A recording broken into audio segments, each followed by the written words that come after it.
words are flowing out like endless rain into a paper cup. They slither while they pass, they slip away across the universe. Pools of sorrow, waves of joy are drifting through my own.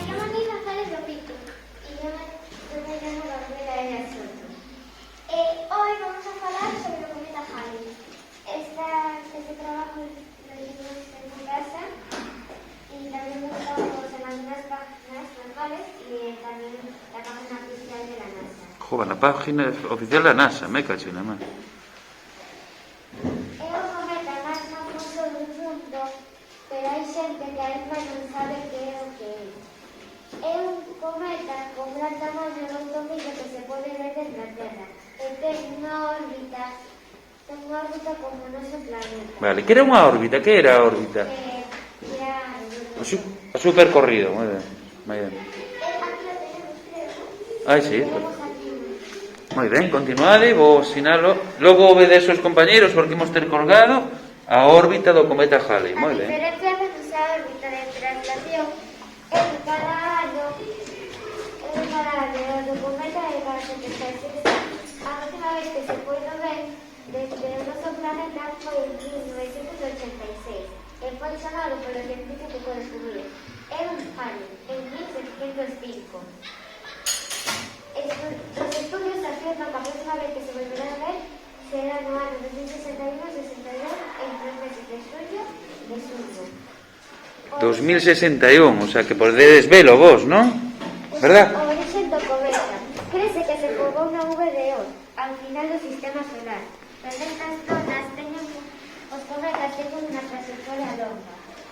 No obstante, pensárase que o cometa Halley afectara a súa trayectoria por estar atrapado polos enormes gigantes gaseosos do sistema solar. En xeral, todos os cometas que teñen unha trayectoria corta que suceden no centro do mundo. Por lo que este mito atribúese como orixe do cometa Halley. O cometa Halley é o cometa máis famoso da historia, por a súa trayectoria, e pasa por a nube de Oort. Ten a mesma trayectoria que outros cometas de Xúpiter.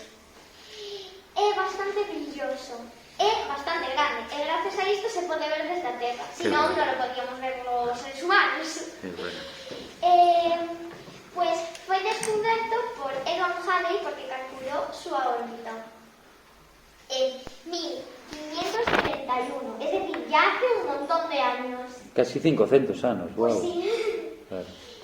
Está moi ben estudado, entonces está composto por el núcleo de Atoma. O núcleo é moi grande e mide 15 kilómetros de largo wow. y 8 de ancho. Es decir, creo que mide un poco más que yo. No, mucho. Moitísimo, man. Creo que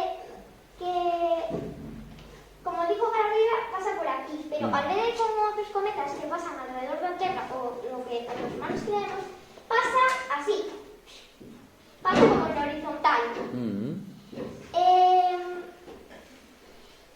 Fue visto por primera vez por Apiano Francisco Kepler. Fai un montón de anos, cantos anos? Creo que 1500, tamén 31. Por aí, non? Sí. Moi ben. Curiosidades. Os astrónomos chinos viron no ano 240 antes de Cristo. O sea, casi fai 2500 anos xa veron os chinos. Pues sí. Entón, joba. A partir de aí víronse 29 veces, ata a data de ahora. Unha trayectoria de 76 anos. A última vez que se foi visto foi en 1986 e volverá a verse en año 1961-62. O cometa é moi brillante, pero na realidade é un corpo negro. O sea, vemos brillante simplemente polo reflexo do sol, non? Sí, A luz do sol. está